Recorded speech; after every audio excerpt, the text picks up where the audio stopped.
Welcome to the Realitone Podcast. I'm your host, Antonio Alcazar, and we're here again. Today I'm here with Mimi. Say hi, Mimi. Hello. If you are joining us for the first time, or if you haven't joined us before, I'll tell you real quickly what I do here. So, Realitone is a podcast where I interview people that I know and sometimes people that I don't know. And I talk to them about how they structure their reality. And specifically what I mean by that is I talk to them about their political ideas and their religious ideas or spiritual ideas. And in doing that, what I'm hoping is that everybody who is listening gets a chance to kind of explore what people mean when they say what they are. We're living in a time right now where things are very polarized. And a lot of that polarization comes with identifying people as their labels and not so much as what they actually believe. And so my hopes is that this allows us to give a little nuance to what those labels mean. Okay, Mimi, how are you? I'm good. How are you? I'm good. I'm hoping that it doesn't get too cold out here. I think we'll be okay. All right. So, what word do you use for yourself politically? I would say I'm more of a left-leaning moderate. A moderate. Okay. Left-leaning moderate. Yes. And spiritually, what do you call yourself? Agnostic, probably. I'm not religious. I try to avoid that word, but probably agnostic would be the closest. All right. So let's find out what all of that means. Yay. How do you feel about climate change? What is your position on climate change, if you have one? I think that I do think it's real, obviously. I don't know how it would not be real. Sure. Because I am a firm believer in science, which kind of sounds silly to say that you have to believe in something that has concrete evidence and facts behind it, but we can get into that later. Sure, yeah. Should I keep going? Yeah. Okay. So I guess more specifically, so climate change, the contentious topic around climate change is that there is not universal consensus that we're causing climate change. I see. That climate change may be a planetary cycle. I see. I think it's a mix of both. I think that if you look through history, you can see that there are patterns with the changes in the climate all over.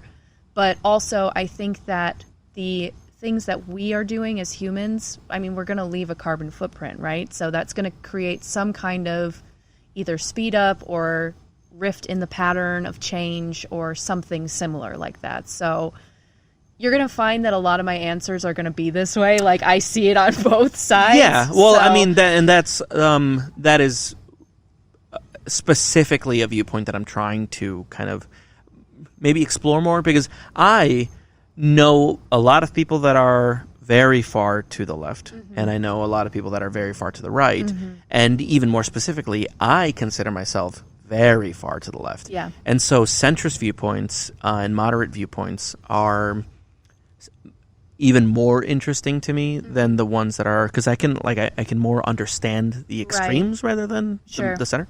So, okay. And how do you feel about environmental protections? Do you think that we should enact those, or are we not doing enough to merit what's them? the word? Conservation type things? Yeah, so like all of this, like a Green New Deal, for instance, would be an environmental protection effort? I think they're good. I mean, I don't know. The only way I could see it hurting is economically speaking, and personally, I think that protecting where we live is a bigger long-term goal than protecting the economy at this point. You know what I mean? Yeah. So, like, people are very concerned about where we're going to get fuel sources and things like that if we enact deals like this. But I think that worrying about where we're going to live in 100 years is a little more important. So I'm all for conservation. And so you do think that although climate change is probably also a planetary thing that we're just experiencing, that humans are affecting it enough that there is a way for us to slow it down if we start protecting the environment. I think so. I don't think we can reverse it any more, like, prior to... Like, we can get it back to the original pattern that there is. But I don't think we can improve it. I gotcha. Yeah. But we can't, like, stop. No, no, exactly. For sure, but, yeah, I think we can reverse any effects that we have done negatively. Sure. Okay. The next thing is gun control. How do you feel about gun control? This one's tough. I am with someone who owns quite a few guns, Really? just as sport. Yeah. Yes. I didn't know that. He really enjoys it. Yeah. And I won't go any further than that because I don't want to, like, out him or anything. Sure, I think, personally, I don't think I would ever own a gun. I feel like they're very unnecessary.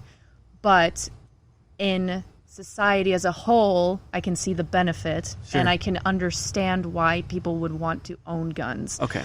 I think that having a tougher restriction would be good in terms of screening people. And I know that there is a lot of screening done already, but I think there's always a way to kind of up that more, like do more mental health screenings, maybe once a year or once every 6 months if necessary. Sure. Have licenses that you need to consistently renew. Maybe even do physical tests to make sure that whatever they learned or even have I don't know if there is prior education you need to get a license? No. There is not. There is not. So maybe even having like a gun school or something like that. I don't know. I think a lot of precautions could be made to make it safer for everybody without having people losing their right to arms, so to speak. Sure. Okay. So you think the right to bear arms is fine, so long as we make sure that the people that are getting these things are just thoroughly screened. Yes. Okay. And funny enough, the gun issue is the most right-leaning, most left-leaning people I interview go. Almost every single person is okay with gun. Surprisingly, that I've interviewed is okay with guns. I think it makes sense, and I think it's good to talk it out too, because you kind of understand on your own. That's why I wanted to come on here.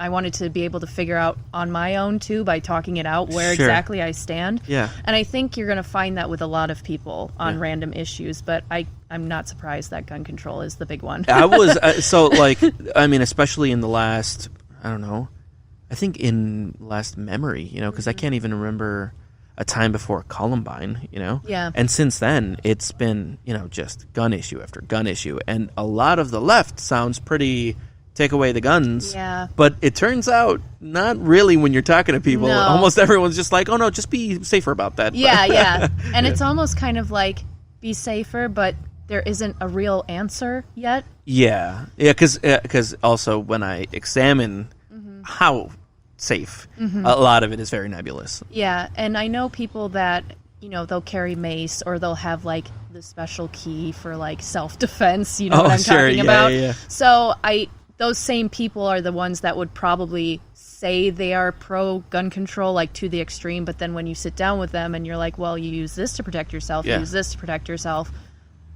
I can see it as a means of protection, but I think it's had a lot of wiggle room to just be in the wrong hands, so to speak. Yeah, I mean, I clearly.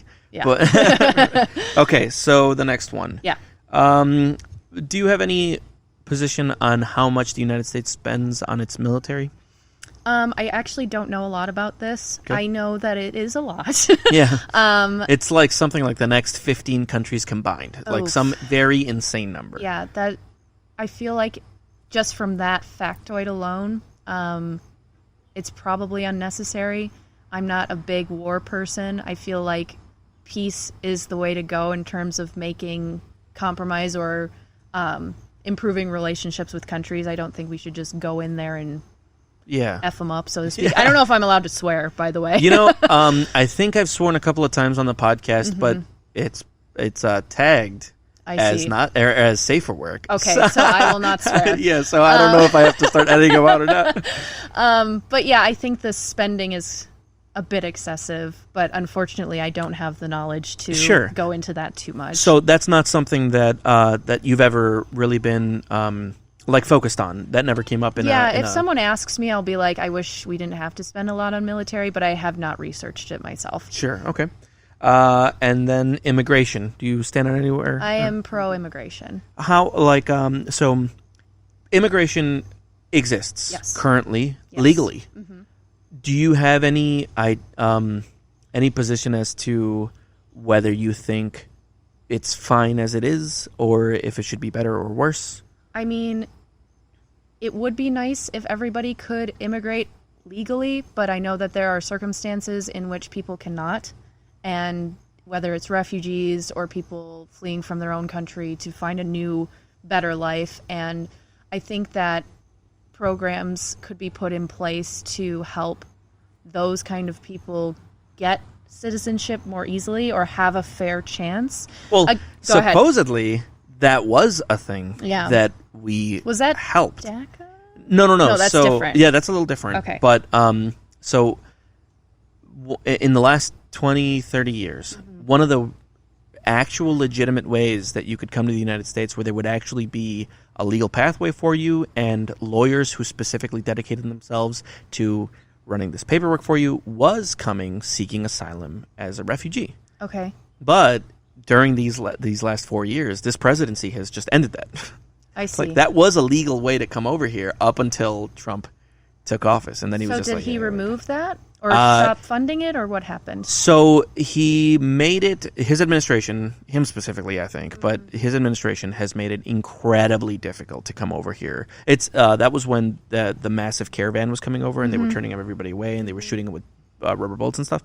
That was a legal way to emigrate, and he vilified it on the news. And then when they got here, I did some research on this and have completely forgotten, but there was something where they stopped all files that were being processed, and then they, instead of continuing to process them from oldest to newest, they switched it up. Okay. And they started processing them from newest to oldest, which meant that the people who were already waiting were now going to have back of the line. Yeah, they were going to have to wait for a long fucking time. Okay. A long time, and then. And then they also, while you were waiting, would separate you from your children. Right. And that's when all of that started happening. Yeah. And so, that's just to say that there were, funny enough, specifically ways where you could come over and they would help you. And then even that way, they were just like, not so much.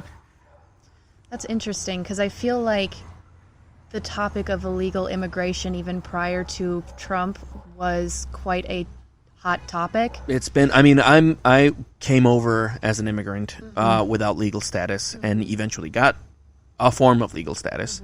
And so I have been specifically aware of how long this has been a contentious issue, and it has been my entire life. So things aren't, I wouldn't say drastically worse now than they were before, but it's not been an improvement. There has been a degradation. Okay. But all of that, none of that stuff is specifically a position that you've had. It's just it kind of is, because my parents are green card owners. They're from England. Oh, so really? It's not quite the same. How do I say this? They never became that naturalized? Trump is, no, they're not citizens. What? They're we'll go into that. Yeah, we'll go into that later. Yeah. But it is an issue that actually has been in the forefront of my mind because of that. Yeah. So it's really tough, because you want to give everybody a chance, but also there are always going to be people that ruin it, So you want to make sure, you could say this with any issue really, but there are always going to be people that see a helping hand and want to take advantage of it, right? So I don't know if that's necessarily the case here, and I don't know or understand where our president is coming from in terms of why he would want to reverse all of that. Sure. I know a big thing with his campaign was build the wall. Sure. Did that come from what he's doing now? Like, is this part of the plan of that? Or Well, I think I am not ever charitable to Trump. Sure. And I say that kind of as a qualification for my point of view around that. But from where I stand, Trump was expecting support from a very specific right-leaning base. Sure. And that right-leaning base generally votes favorably to xenophobic I see. leaders. Trump has a long history not being super cool to immigrants or non-white people. Yeah. But I don't think that those were his reasonings for wanting to build a wall. I think that his mistreatment of refugees and his promise to build a wall were centered around the idea that he expected his camp or his. Do you think it was more like a pandering thing? Yeah, it was. I see. think it was more opportunism. He just knew that they would really like that. But that's coming from a person who is Right. never charitable to Trump. Sure, You know, sure. like that's how I frame it. So I will say, to wrap this question up, I think it's good that we have the ability to welcome people from other countries here and give them the opportunity for citizenship. I don't think that should change. I think there should be a place in the world where people can do that, because there are a lot of countries where it is very much a, what's the word, homogenous Yeah. culture. And This was never intended to be one. yeah, exactly. So I think that suddenly going back and being like, well, no, everybody else is homogenous, we should Sure. be too, Yeah. which then would mean that all the white people would leave, because technically Native Americans are the indigenous culture. Yeah. So I think that we should, and we've had that standing. Is that going to catch on the audio? Oh, it's catching. But I think everybody by this point has understood that Okay. I am recording outside Okay. and sometimes there's noise. There's just a child yelling at me to stop. No, Yeah, he's not, right. just yelling. But I think that we have claimed that title of being a melting pot Yes. country. So Yeah. I think that reversing anything that would go against that is, Yeah. reversing any policies that would take that title away Yeah. is just a negative. Yeah, against the personally. spirit of Yeah. what we're supposed to be doing. Right. So, but okay, and then just real quickly, Yeah. you specifically don't have any problem with foreign people. No. Like No, that's no. that's whatever. That's not an issue for No, you as far as not at immigration all. goes. No. Okay. You're not a white supremacist. Don't tell. Okay. I'm very white. I'm very pale, but that's about as supreme as it gets. Okay. Education. Yes. Do you think we're doing an okay job with our education system? Not really. Again, a topic I don't know too much about research-wise. Just this is my own observation. Yeah. Quick personal story. My school district used to be in the top 5 in the state Okay. when I was in school. Sure. And then very recently, my mother told me that it's dropped down to like the bottom 100. Whoa, geez. Yeah, That's it's a drop. really bad. Yeah.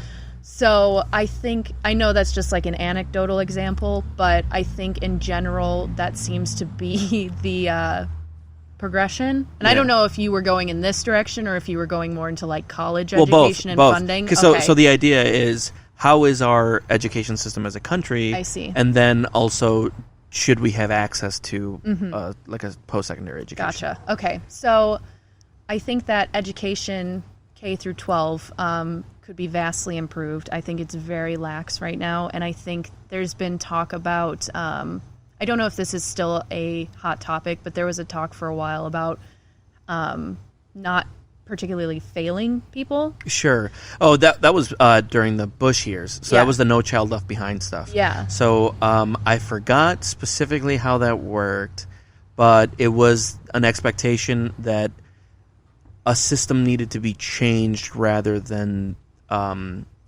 children expected to fulfill the system or something like that. So I see. So I think it could be a mix of both of those ideas. I don't think we should just be outright passing everybody, but I also think that the system itself is very archaic in Sure. terms of, here are the things you have to learn, and here are the things we've been learning for 100 years, so we're just going to keep doing it until we all die off, basically. So, Yeah. So the way that we teach is too rigid.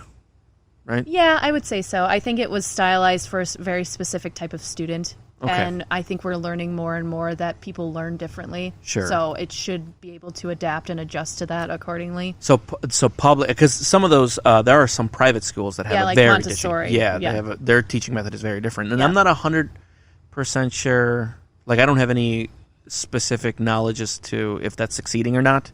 I know sure. that it's like really well liked by a lot of parents. I know a lot of parents that have their kids in Montessori and they love it, but I don't know if those kids end up being. Yeah, it's more hard capable. to say because you have the rigid education, and for some people it does work, and for some people they do really well, and then when they're given the freedom to learn how they want, they just tank, Yeah, you know? And yeah. then sometimes it's the other way around. Like, the kids who have to follow the rigidness always fail because they're either too intelligent or they're too bored Sure, or they yeah. just want to do something different. Yeah, it's just not how they're and trying then to they learn. get out in the real world and they're like flourishing. Yeah, So it's yeah. really hard to do an overall point or Sure. have an overall plan when each case is different. Do you, as far as like college, Mm-hmm. do you think that should be provided by the state, or do you think that that's I think public colleges should, okay? because they're public. Yeah. You know, you would think that would just be like, here, have the access to this. Yeah. This is a publicly funded You're talking thing. like a Like, tech isn't the school. UW Yeah, system yeah. public? Oh, like UW Madison and What? I don't Milwaukee know. and all that? I don't know. Is it? no, I think It's you have not? to pay. Yeah. Well, for sure. no, I know you do right now, but Yeah. it's not a public. Does that make sense? Am I not making sense? I don't know. And you don't have to be accepted. 'Cause aren't there I mean, you private have to be accepted to those schools. Because aren't there private universities like Ivy League, and then there's Yes. the public colleges? Yeah, don't but I know. think the public colleges are more just like the tech schools, like WCTC and I MATC see. and all But you that. still have to pay to get into those, right? Yes, but I don't think that you have to be accepted into those. Those you can just I enroll. see. Okay. And I do think that you have to be accepted into, at the very least, UW Madison, but I think yeah, also for sure. all the other ones. So I guess it still makes sense. So I think public colleges or technical schools or schools that are mostly funded By publicly, the state, yeah. if that's a thing, I think they should be free. Sure, I yeah. think that if people want to have an education, they shouldn't have money be a barrier to that. There should be some public option for it. Exactly. Yes, but I think that if you want like the Ivy League title or something, which Sure. I also think is outdated, and I think less and less that where you go to college matters these days. Yeah. But if you do want that title, I think you should pay for it. Sure. But if you just want to have access to continuing education, you shouldn't have to pay for it. Okay. All right. Do you have a position on the role of the state in determining a woman's reproductive situation? You said that very carefully. Yes, and I've said it different. I think every episode. Yeah, I always try to tiptoe around this one. Weirdly enough, Yeah. I've interviewed more women than I've interviewed men. Sure. And when I interview guys, I'm just like, women's reproductive health. Who gets a choice? And they're just like, girls. Who the fuck? Like, Yeah, why? yeah. Why would we? But when I ask women, this is a topic that you specifically, Right. even if you have no opinion, still is in relation to choices you may or may not Absolutely. make. And Yep. so I always try to just be a little bit more. Very tiptoey. Well, no, I appreciate that. So I definitely am not like, I think it's bad that religion has any ties in abortion issues or reproductive issues. I think that government shouldn't have the deciding factor on what women can and can't do with their bodies. I am personally pro-choice, and I'm pro-birth control. I'm pro-sex education. I'm basically pro-parenthood, Planned Parenthood, all that. So I think there's nothing wrong with having that as a facility to access. Okay. I'll explore that in a little bit because Sure. there's some questions I want to ask you about that. But Okay. Also, healthcare. Yes. Do you think that it should be a Universal? universal? Yes. Oh, I do. okay. Again, going back to my parents really quick, they came from England and they have NHS over there, which is the National Healthcare System. And it's incredible. I don't know how it is now since Boris Johnson came into Prime Minister. Have they not been back since Boris Johnson? No, they've lived here since before I was born. Okay, so so they've they- lived here yeah. for 30 years. Yeah, for sure. So They left during, what, like Margaret Thatcher? Yes. That was around then? Yep. It's been a very long time. But they had healthcare, universal healthcare there. They still do, I believe. Sure. And most European countries, I believe, have universal healthcare as well. And I don't think that there's any issue with having that. Do they ever go back for healthcare? Like, just for healthcare specifically? They have a few times. My mom has gone back for dentistry work, ironically. Yeah. Because of the stereotype. But yeah, I mean, that's usually how it works. But or I think the last trip we were on, she had to go in for a medical issue, and the bill was, I think, $20, if that, for like a full checkup and medication. So can you imagine being a first world country? That'd be so crazy to be a first world country. Imagine having access to healthcare. Yeah, wow, what a big deal. I mean, I think the Affordable Health Care Act was a step in the right direction, but I think that there's a lot of improvement that could be made. Sure. So you do think that there should be at the very least some kind of public option? Yes. Okay. Do you have a position on the role of police in the United States? This is a hot button topic right now. Yeah. Again, for those of you who are listening in the future, we are recording this in August of 2020, and the police are spoken about a lot right now. Yes, it is a very, very hot issue right now. I understand why people want to defund the police completely. Mm-hmm. And I find merit in people offering different options as far as like having a community scout team or like better access to therapists for mental health issues or having some kind of social worker step in if there's domestic cases or things like that, which they already do to a degree. But social working is another topic that's I could go on for a little bit about. But I think that the police are necessary to an extent. I think that a lot of them, as we're seeing now, are not taking the responsibility seriously. Like they're either letting it get to their head or they're not mentally and emotionally ready to handle being a police officer. So they're either letting those egos take advantage of the citizens or they're just like, I don't even know. But yeah, I think some sort of security is necessary just to have people feel safe. What we have right now is obviously not working. Sure. I don't know what the answer is. I don't know if most people know what the answer is. Yeah. There's a lot of ideas being thrown around right now, especially. Yeah, absolutely. So, I mean, I respect the ones that are good and have done good things. Like, I don't know, we live in the same community, kind of, so, and we've both worked at the same place at one point, and we would have police officers come in and check in on us and make sure everything was good. And as far as I had with them, I had a pretty good experience. But again, my experience is not going to be the narrative of everybody, you know?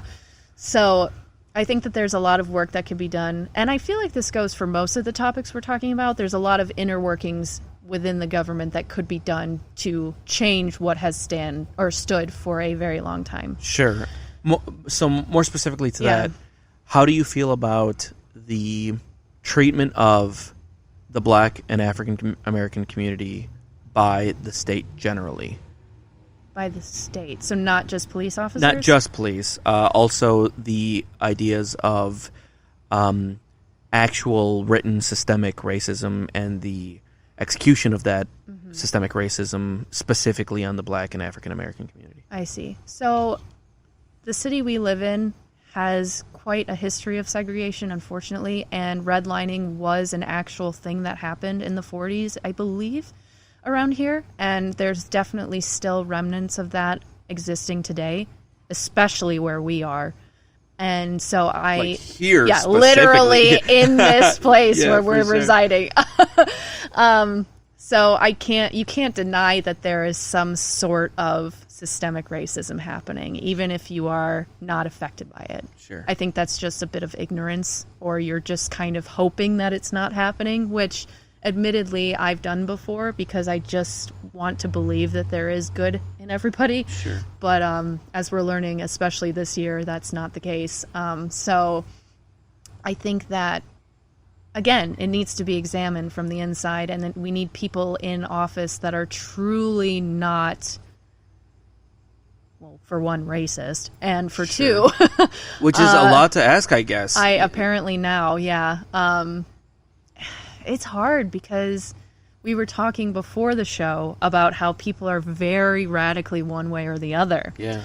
And I think that I might be getting off topic a little bit, so stop me if you need to. Yeah. But I think that having such polarizing parties is kind of being our downfall, because one side will not see the other side's viewpoint. Yeah. And then if you say one thing that's completely wrong to that side, you're out. You're canceled, so to speak.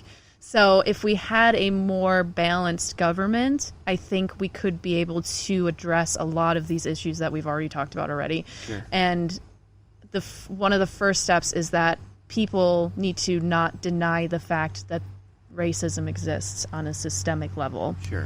So I think that there could be a lot better treatment in that regard, if that makes sense. So the protests that are currently happening all over the country, do you feel like those are merited in some way?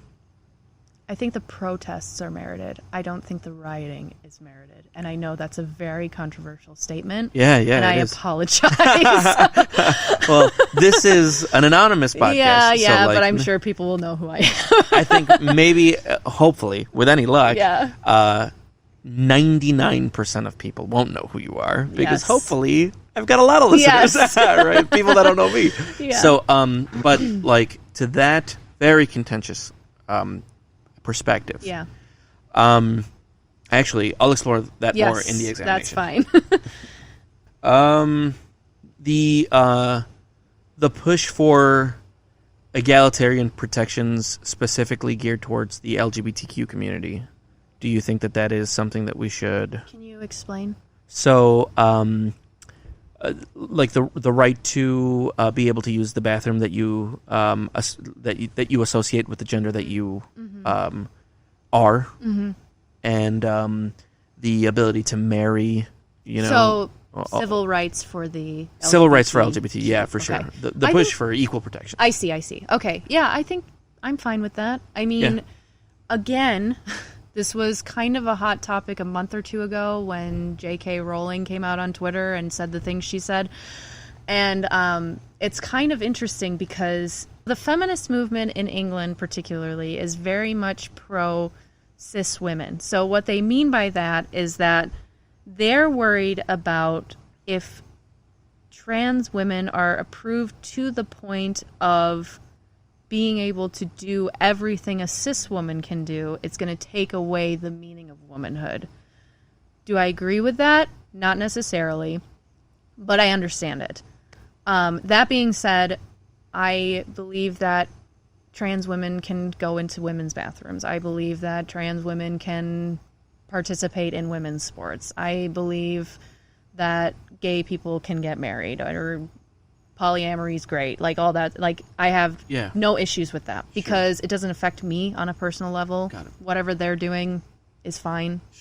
I think it's fine that people celebrate that too, especially because it was such an oppressed thing for a long time. I think it's fine that people are celebrating the fact that they can finally, be open about that to an extent. Okay. All right. So the last political question. You ready? Yes. How do you feel about the distinction between socialism and capitalism? Do you have any kind of thoughts on what you like or what you dislike? Again, as a middle-of-the-road person, I can see benefits on both sides. I think that going full socialism is not the answer. However, I think that capitalism is also a dying idea. And for a long time, it was the three big ideologies were socialism, communism, and capitalism. And then in the 80s, it was primarily capitalism versus communism, and then communism kind of died out, and then capitalism flourished for a very long time, particularly in the late 80s and the 90s, up until basically the housing crisis. When everyone was just like, oh, regulations. Oh, I have to pay for that? Yeah, right. When there's no regulations, Exactly. some people take advantage of that. No way. But I feel that from that point forward, we should have had, I don't know how we would have implemented this, but I think a different ideology should have come into play.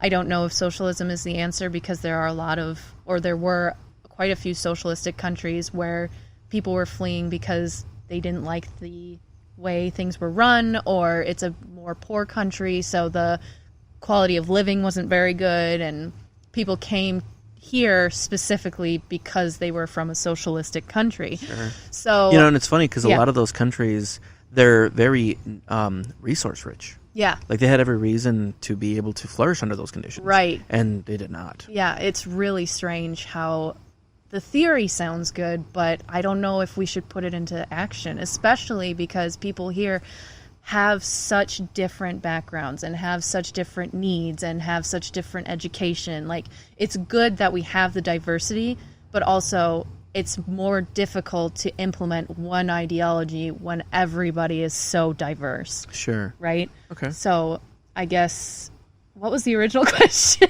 The difference? Like, yeah, where do you stand? I see. What do you? I guess more in the middle. Sure. Yeah. Like I see benefits of both, but truthfully, stronger I think social net? something new should come into play somehow. Sure. Yeah, because like, just going back to some of the things that you've already said. Yeah. You have an idea that there should be access to a post-secondary education that's So, free. yeah, I guess prior to now, everything I said has probably been on the more socialistic side. Or at the like very least, that there universal- should be some kind of social Yeah. option. Yes. And then also, whatever, like, now to the point that you're saying, also capitalism, but just some social options. Yes. Yeah, I think so. Okay, and now let's talk about spirituality a bit. Okay. Do you have in your agnostic construct of your reality? Because our political ideas are our social constructs, Yes. but our religious ideas are our reality construct. Do you, as an agnostic person, have a higher power or a god of some kind? No. I would say no. So there's no consciousness that is above human consciousness. No. Okay. And do you believe in any kind of soul? I believe in souls in terms of, like, scientifically speaking, because everything on Earth has an energy source in terms of, like, being able to keep it sustaining and alive, and because everything is matter, things don't really die, so to speak. Sure. They just kind of transfer somewhere else. Yeah. That's a very layman's idiot's guide term because I don't know much outside of matter and all that stuff. But Sure. I guess the concept of souls in that regard, I think, is true. But I don't think that our souls are like astral projections of ourselves inside our bodies. And when we die, they're going to come out as ghosts, so to speak. But I should also say that I believe in ghosts. I know. It doesn't make sense. I don't know. I haven't had a paranormal experience, but I know people who have, and I'm kind of like, you're kind of embellishing a little bit. Yeah. I feel it's like always hard to there's- believe them. Yeah. I had so you'll listen to this. Yes. I had a conversation. I think it was episode 3, so it's coming up. Where the person that I was interviewing had some firsthand paranormal experiences that I legit am yelling at her in the conversation to just stop lying. Oh, no. Yeah, because I'm just like, you're lying about this. There's no way. Because if these are real, then for sure 100% ghosts exist. Like, if she's not lying to me, and she didn't seem to be lying, it was just too far-fetched to believe. Right. Then for sure. And that's, I don't know. And I'm very much the kind of person who's like, if I experience it or if there is full-fledged proof, then I'm like, okay, I was wrong. You know? Sure, yeah. So I guess in my place right now, I think there could be explanations for every paranormal experience. I know that's not the question you asked. I don't know how we got here. Yeah, right. But do you have some kind of open-mindedness to the idea of ghosts? Yeah. Oh, okay. Absolutely. But I think in my reality, as you phrased it, I would not believe in them. Okay. I'm interested in that topic. as fiction or reality. That's why you consider yourself an agnostic. Yeah, you can't really prove at this point with the access to technology we have whether or not any of that exists. Yeah. So I like to keep an open mind about it. But as it stands, no. Right. Got it. Yeah. And then life after death.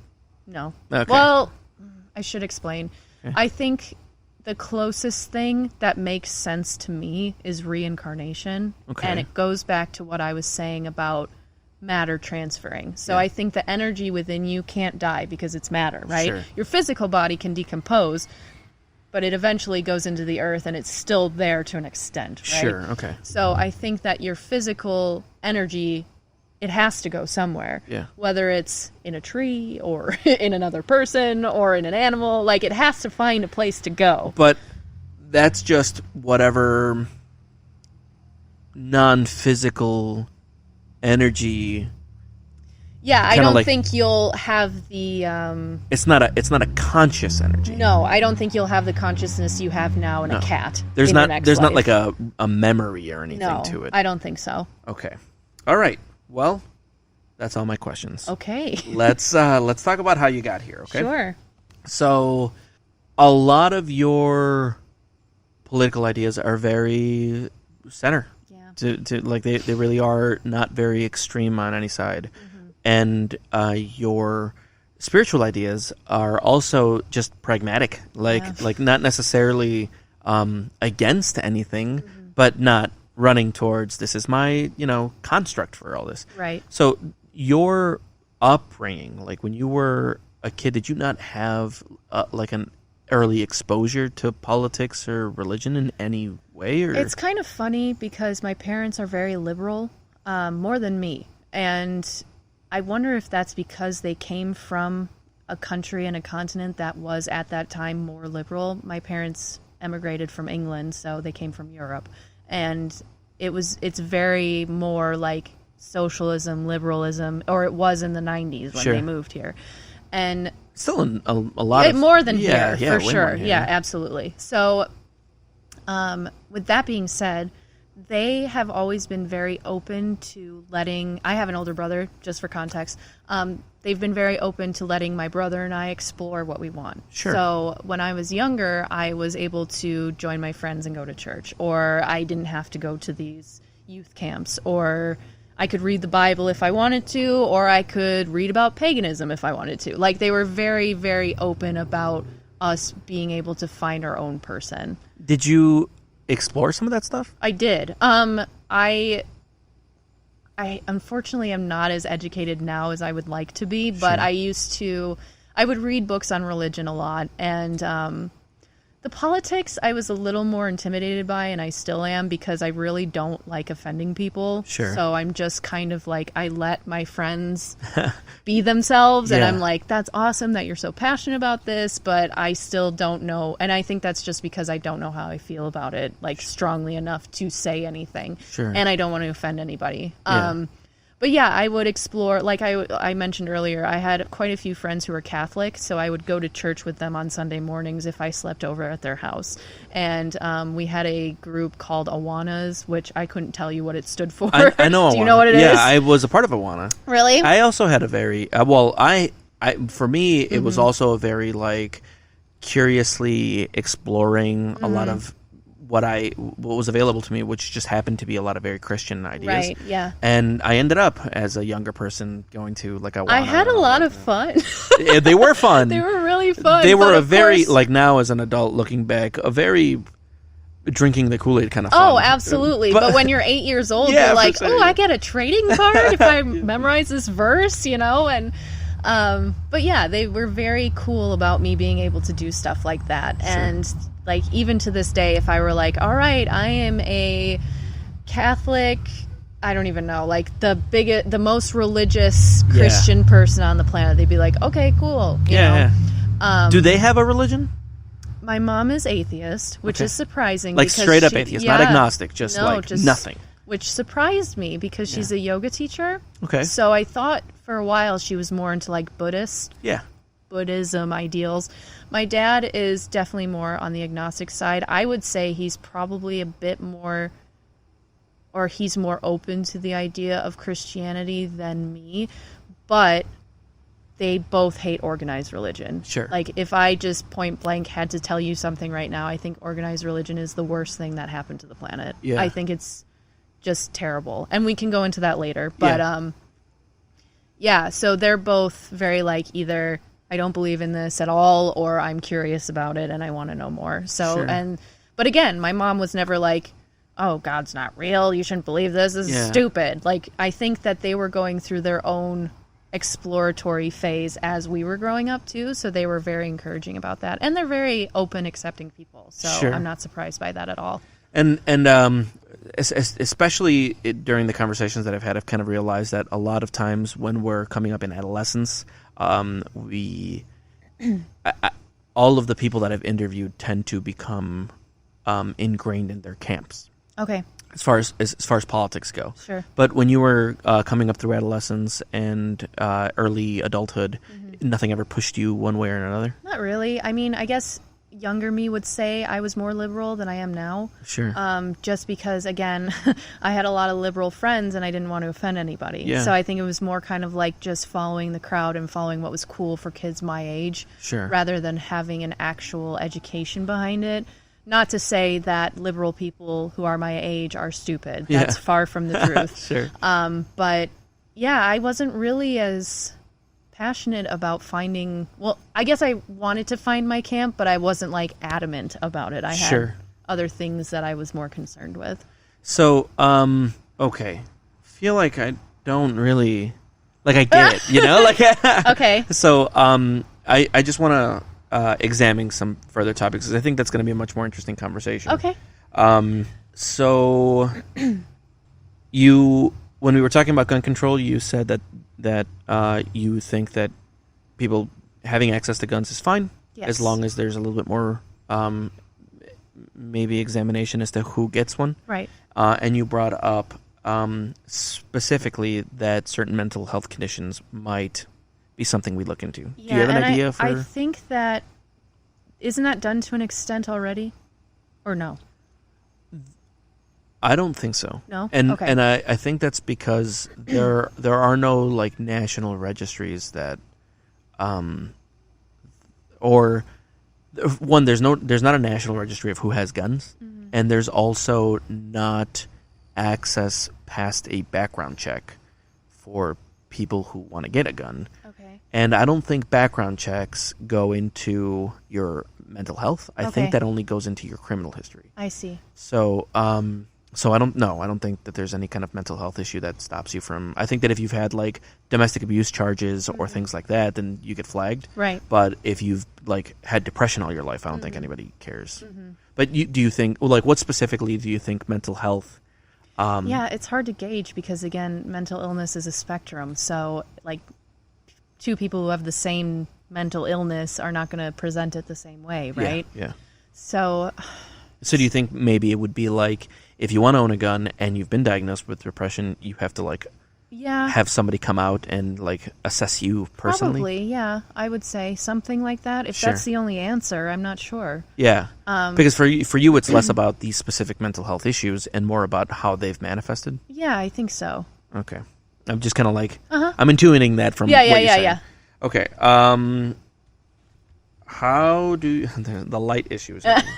How do you feel about deportation as far as you've experienced it with your own family?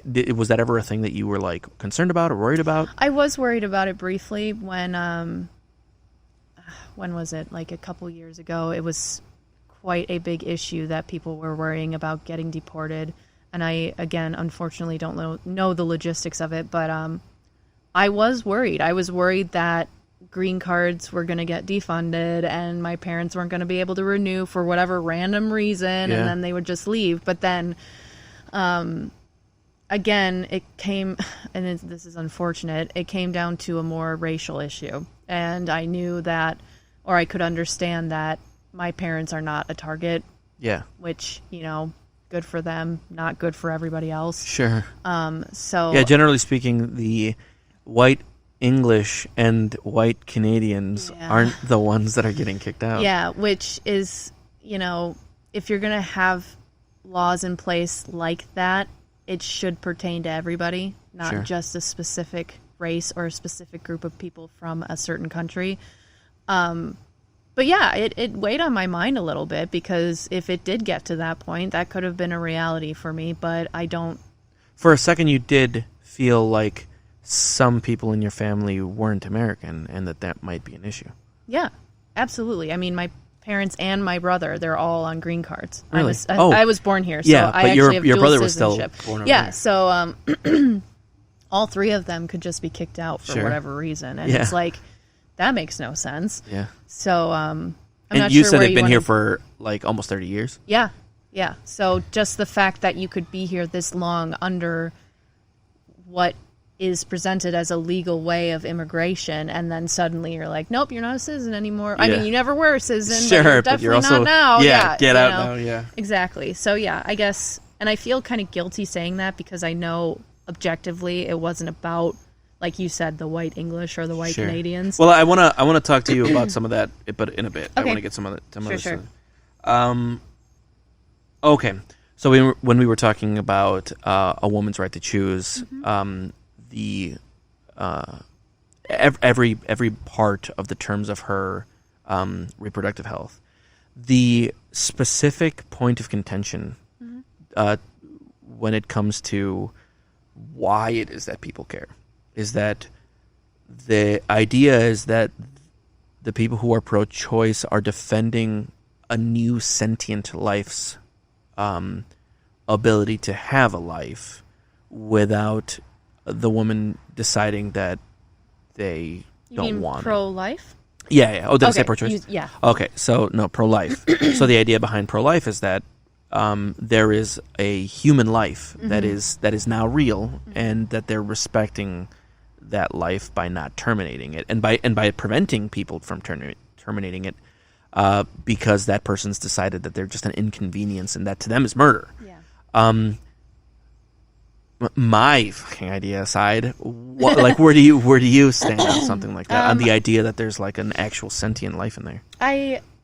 I disagree with. I mean, obviously, it's true that there is something moving and breathing and beating in there, but I think that forcing women to to bring it to term and have birth is very dangerous, because adoption facilities are just like, first of all, they're out of control with the amount of children in there, which a pro-lifer is going to say, we'll just put it up for adoption. Sure. Well, what about all the other children that want to have a home right now? Yeah. So overpopulation is an issue, first of all. And then also with regards to just taking away the bodily autonomy of a person, Sure. basically telling a woman, it's your fault that you're here and you're going to accept this fate, is a very, very religious stance. Sure. And religion should have nothing to do with this. It doesn't have any grounding on what a person can do or not do with their body, especially if that person is not religious themselves. Yeah. So I think that trying to give pro-life a religious spin is kind of missing the point. Yeah. And I've said this before, the one or two times I was political on Facebook, I talked about this topic. Oh yeah, I just remembered that. Yeah, and I just remember, did too. I remember I was blown away. Yeah. Not necessarily. I mean, I was blown away because of what you were saying, and Yeah. that you were like, "This is a very real thing," but also that you had said anything at all. I know. I try not to put that out on social media, but my thing with that is that pro-choice people and pro-life people are arguing about two different things. Sure. So hopefully I can remember everything that I said. But pro-choice people are arguing for the choice to have a child. Pro-life people are arguing for this baby to be alive, which is not the same topic. Yeah. I think that if you asked a pro-lifer if a woman should have choice in anything, they would say yes. Like, of course, I want to have choice in something so serious or something so trivial, where if you ask a pro-choice person, oh, do you think we should murder babies? They're obviously going to say no. Yeah. So I think the whole topic of pro-choice versus pro-life is always going to be combative because you're talking about two different things. Sure. And you're thinking that the crux of that distinction is based in religious thought. I think so. At least it seems that way because a lot of pro-life people are religious. Sure. So you think it must be informing the soul thing? Yeah, maybe to an extent, but it's hard to say because they're two different topics. Like, sure. And I don't think a lot of people understand that, and they're like, "Well, why can't they see it my way?" It's like, well, because you're not talking about the same thing. Sure. So that's my stance on that, I guess. I don't know if you have any other questions about that. Not about that. No, okay. Like I get that, and actually, I'm in the same position as you are. Sure. I find it not constructive to really push a subject that I'm agreeing with. Yeah. I think that there is a more interesting conversation to be had where we can disagree or where we don't exactly agree. But in a lot of these things, we exactly agree. Yeah. Like there's not. I just wanted to maybe more clarity around it. Sure. So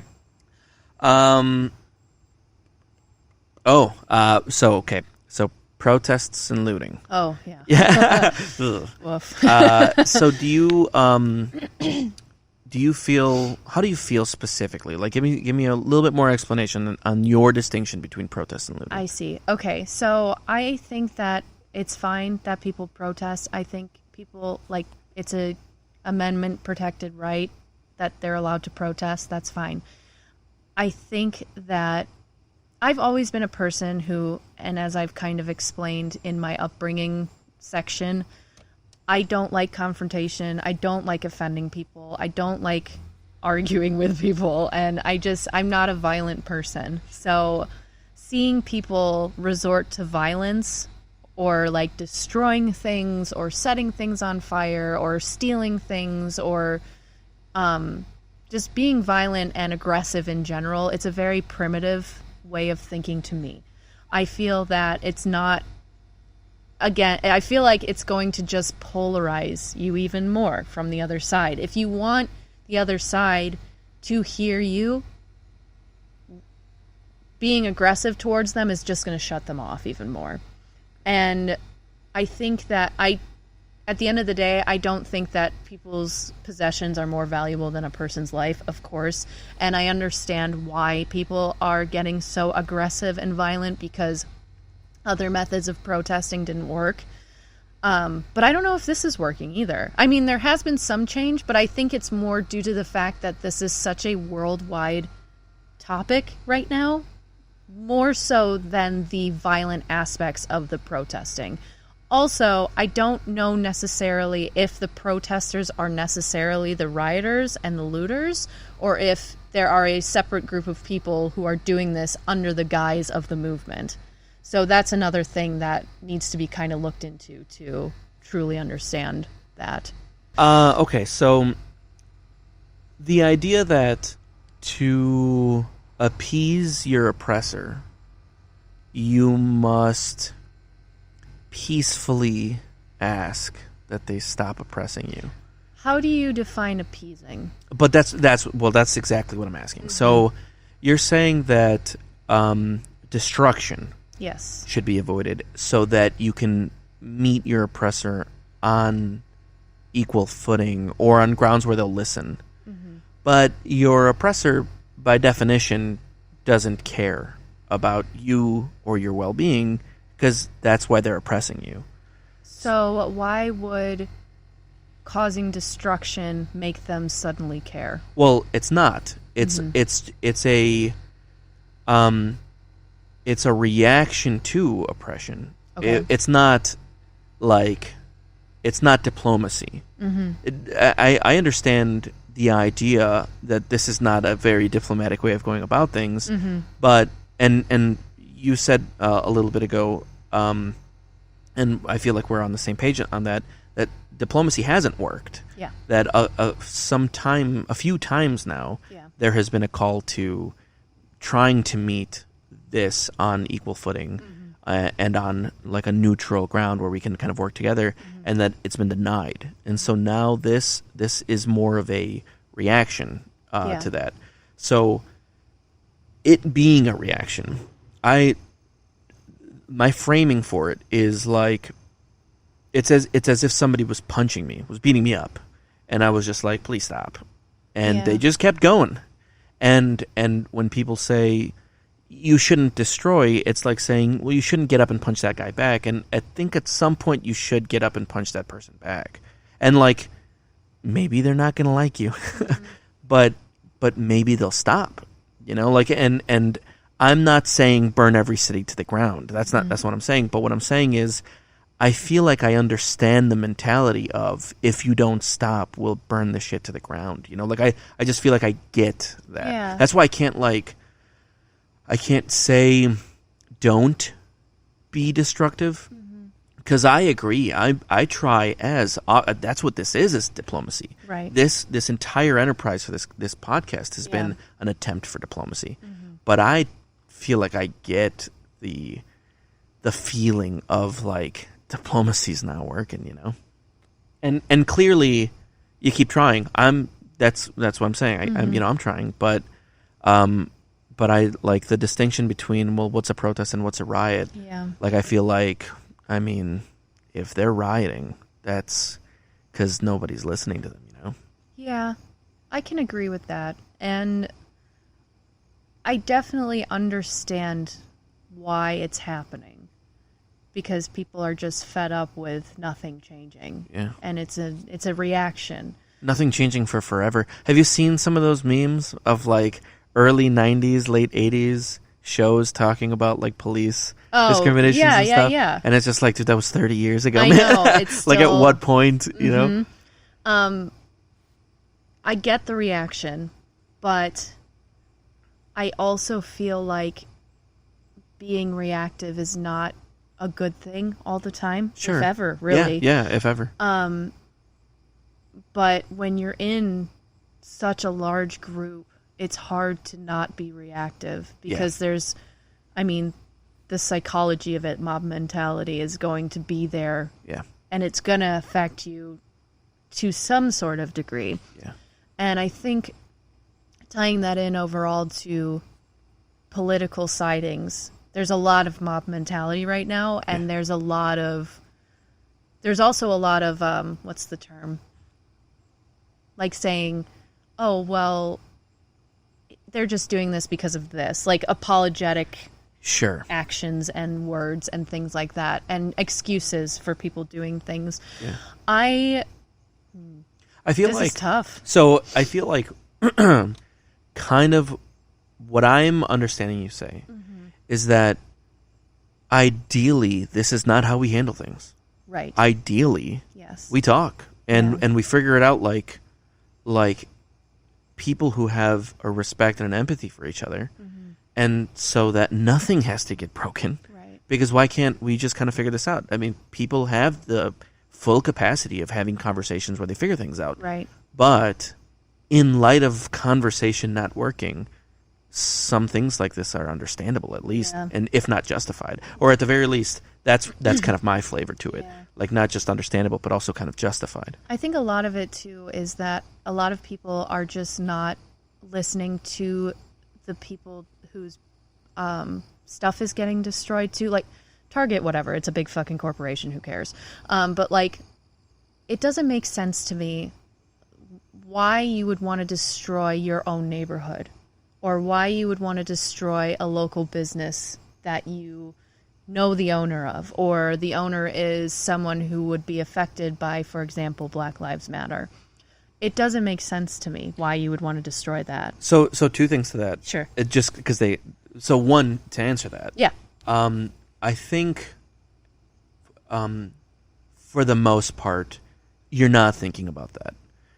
I think for the most part, you're as in a person doing that. Yeah, okay. Yeah. For the most part, when you're lighting things on fire, you're not thinking, man, you're not targeting locations. Yeah, this is gonna mess Johnny up in the morning, but this is the price of. I think really it's just an in the moment.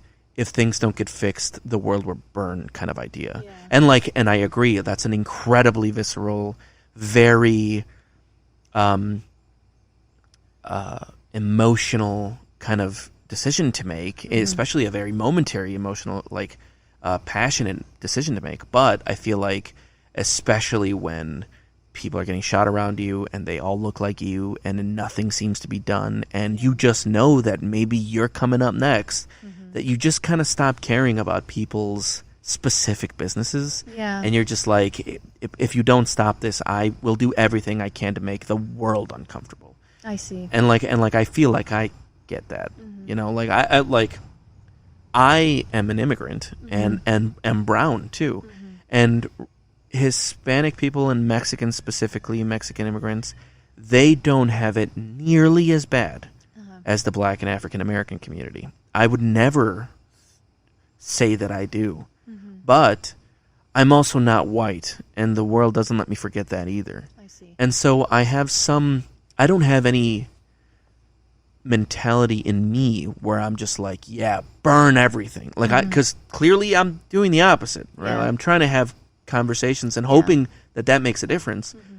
But because I have been in a marginalized community and in an oftentimes oppressed community, especially as an immigrant, because I'm on DACA, and that's like we're this close to getting kicked out always. It's much more of a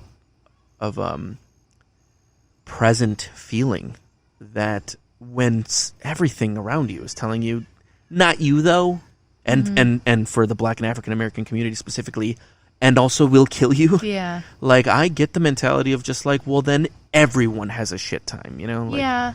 I mean, I definitely understand how you would reach that point, especially if you're hearing that and feeling that and experiencing it and seeing it all the time. Yeah, just constant. It drives you crazy. Yeah. Absolutely. Personally, I don't like the idea of resorting to violence, but I get it. Sure. And then the other thing to that, and this is just more of like a interesting aside, in Kenosha specifically, when this just happened, they burned down a dealership. Yeah. And they burnt down a church. And both the owners of the dealership, who it turns out weren't insured specifically to something like this happening, and the, I guess whoever owned the church, you know, the pastors or whatever. I don't know how that works. I don't either. Both of them were just like, yeah, I mean, if this is the price of, you know, I don't know what they said, like revolution or whatever. If this changes things, then whatever, then let it burn. And like, so that was very interesting to me, that the fact that the owners of those establishments, who literally were not going to get compensation for that, even they were just like, yeah, this is what happens. Yeah. You know? So I just thought that was interesting. Yeah, absolutely. Okay, one more question. So this one's going to be big. All okay. Right. That one wasn't big. That one was big, yeah, for sure. But this one I feel like is going to be a little bit bigger. Okay. How do you feel like white privilege has affected your life? I see. Okay. I mean, you could kind of hear it in what I was saying earlier. In a lot of the things that you said. Yeah. So like a lot of your life has kind of been, in my point of view, right? Yeah, I'm not white, yeah. and so I don't know the nuance to your experience. I'm not Sure. trying to claim that. But in a lot of your answers, it seems like things just like from the immigration of your parents and the experience that you've had with like minority communities, and also, and maybe not necessarily white privilege specifically, but just kind of like white cis privilege. Yeah. Because a lot of the times, or a lot of the things that you said specifically when you were younger and you were, you know, maybe a little bit more left leaning, it was more because the community that you're in was left leaning. So you've always just kind of existed in this kind of situation where things didn't really affect you, it seems. Right. So like how did you know, like how does that feel to be in a situation right. where I understand where you're coming from, because the reason I'm so in the middle is because a lot of the issues being talked about right now don't affect me directly, so I'm not thinking about it, like truthfully. Sure. And I shouldn't say that. I'm not completely ignorant to what's Sure. going on, Yeah. obviously, but day to day I don't have to think about that stuff. Yeah. The only time that I feel like it has affected me is from being a female walking around Sure. at night. Yes. And more it's becoming during the day too. I get more nervous about that. But Really? What specifically about that makes you nervous? just the fact that like the world is in such turmoil Yeah. right now that you don't know who's going to turn around and just take you out of nowhere. Can I tell you something, man? Yeah. I fucking feel that constantly. Yeah. And like I know you're in the chat that I'm in, and I talked about having a situation like that recently where I very paranoid walked right back in my house and was late to work because there were people that seemed like they didn't like me outside my house. And they're probably not even thinking about me in the slightest. Yeah. But the paranoia I know exactly that what you have, mean. it's such a weird...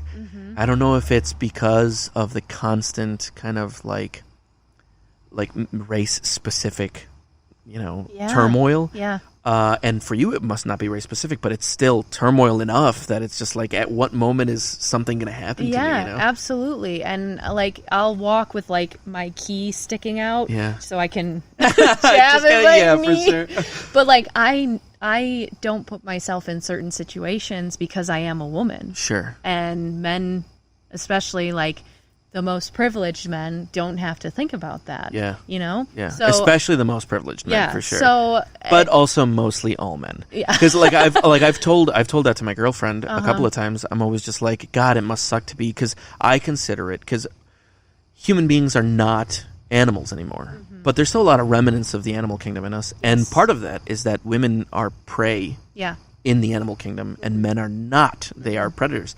And so I always tell her, kind of jokingly, but also kind of empathetically, it must suck to be a prey animal in this world, because like that's terrifying. Like, like I'm already almost always just like, what's going to happen? If I also was like a smaller, weaker, more seemingly indefensible creature, like that would be a constant anxiety for me, Absolutely. Yeah, I definitely feel that.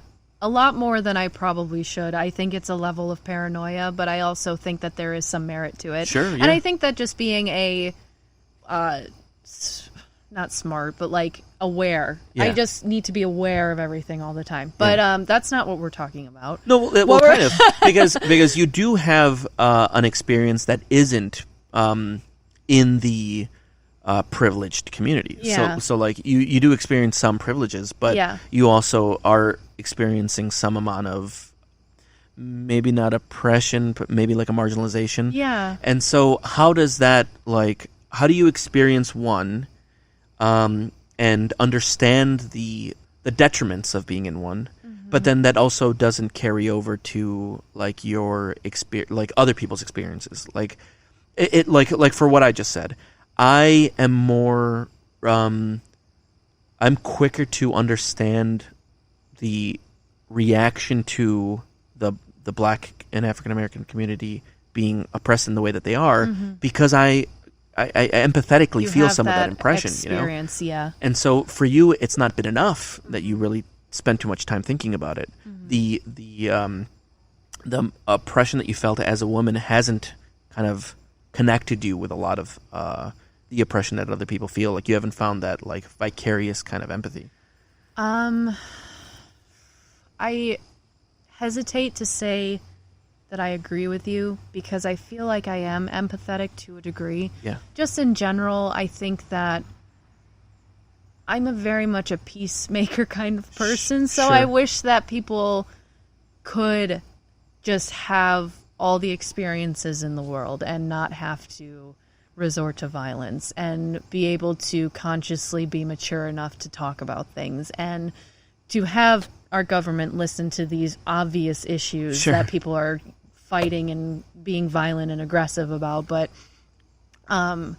so like I said, I understand where a lot of the other side, or I guess because I'm in the middle, both sides are coming from. Sure. And I like to pride myself on that fact that I'm able to at least understand that. But it also can be a detriment to me, because then I don't have a standing of my own. Sure. If that makes sense. Do you feel like you would benefit from a standing of your own, or would it not even matter? I don't know. I mean, I feel like if you become too one thing or the other, you're just going to have the issue of not listening to the other side. So I think there need to be people... Sometimes. Because I'm way on one side, but Yeah, I like to guess, have these conversations. But I feel like there are...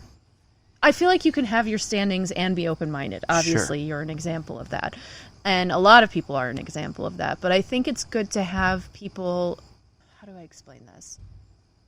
In the middle who maybe don't have, I don't want to call it a bias, but the experience of that to make a more objective decision. Does that make sense? I do feel like I kind of understand where you're coming from. Yeah. Where it's like, because you even said it's a lot of the violence in these protests is stemming from a reaction and emotion. Yeah.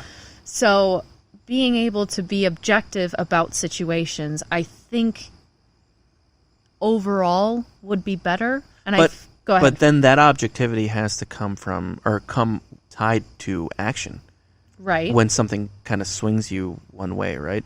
Because I get I kind of see where you're saying. Yeah. Where there needs to be somebody who can see this more objectively. Right. Where if this is an issue, I won't be, if I'm a centrist or moderate, I won't be swayed specifically by it affecting me. I'll be swayed by the objective reality of that situation. Yes. I'll be able to see that more clearly because I'm not in that camp.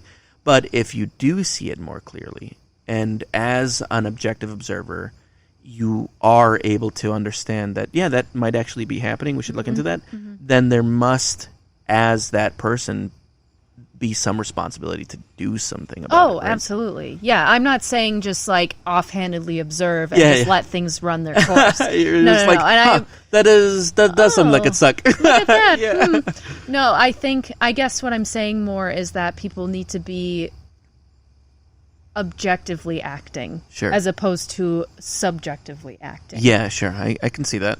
So there is a place, you think, for a active centrism. Yeah. But we agree that it should be active. Yes. Okay. Yes, absolutely. Yeah. Well, actually, that kind of that kind of helps me to understand the role of centrism. Okay. More because up until this moment in this conversation, I've always just been like centrists are wishy-washy. No, not even wishy-washy. That's a big thing. Yeah, right. Yeah. Well, sometimes depends who I'm talking to. Yeah.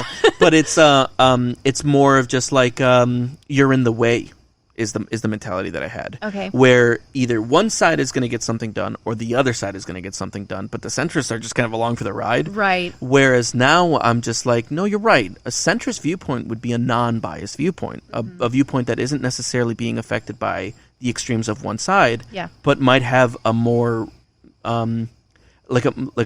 be able to approach something with more clarity. Right. But in that sense, that clarity should only be able to help you to help in whatever way you decide to help, whether it's one side or the other. Right. Be able to help with just more clarity, but not in what I was looking at it as like dead weight kind of situation. See. Yeah, and that makes sense because a lot of people view neutrality or moderacy as, like you said, just kind of the I don't really care or I'm not involved. It seemed like inaction. My hands are off. Yeah. Sure. But I think that centrism it can be fluid, and that's the interesting thing about it. Yeah. Like I can say I prefer this left side opinion or political stance, but I also see the merit in this right political stance. Sure. Can we combine them somehow? Or you can also say, all right, I understand the two perspectives, but I think this side is better in this regard. Sure. And this side is better in this regard. Because you're not being pulled to one side or another emotionally. Yes. Cool. Well, I appreciate that. That's good. I'm glad I could enlighten you on something. Yeah. Well, no, it's just it is. I have a lot of. I know people that are very firmly in a centrist camp. Okay. Some right of center, some left of center. Yeah. And my most fervent arguments are with them because with a like a completely opposed person, like I know what I'm arguing against. Yeah. I know specifically the things that I disagree with, but a lot of times what I feel like the conversation that I'm having with the centrist is you need to care, like because if you don't, then whatever, you're dead weight. Sure. But the conversation that I'm getting from you is that you do care. And that you're just able to see it in a little bit more of disconnected way. Yeah. But that helps with clarity. Yeah. And I would say there are some political issues that I have a more emotional stance or, Sure. I don't know, horse in the race, whatever the term is. Yeah. I have a more of an emotional tie to it, but I'm able to separate that. Sure. Like, what I think is good for me is not going to be good for somebody else, and is not going to be good for the majority, or vice versa. If it's not, like, if it is good for me, I don't know what I'm trying to say. Yeah, no, I hear what you're saying. Yeah. Sometimes you know that it's a subjective thing, Yeah, and not so much an objective Like, thing. for instance, this is not how I feel, but you can have someone, I guess my mom has said, she's personally pro-life, Yeah. but she's overarchingly pro-choice. Yeah, I So say that a lot too. Yeah, I'm in that same camp. Like, I would Exactly. never be able to do that, and Right. and thank God it'll never be my issue because Right. like I can't physically carry it. Yeah. But where I think that just whatever, take it to term. It's also I am very opposed to telling that to anybody. Like, Right, like exactly. literally, that is not my choice at all. Exactly. So that's a very, I guess that's a good example of how I feel about most things. Sure. Like, I have a personal stake in some things, but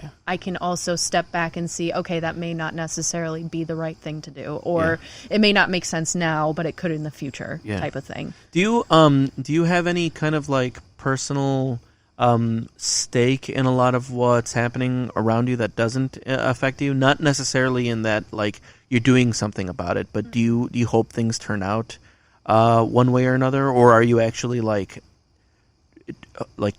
trying to get things to turn out one way or another? I hope that, people, I guess because it's the biggest issue at the moment, Black Lives Matter, I hope that it gets to a point where African and Black people feel like they don't have to worry about that anymore. Sure. And I don't know what the answer is.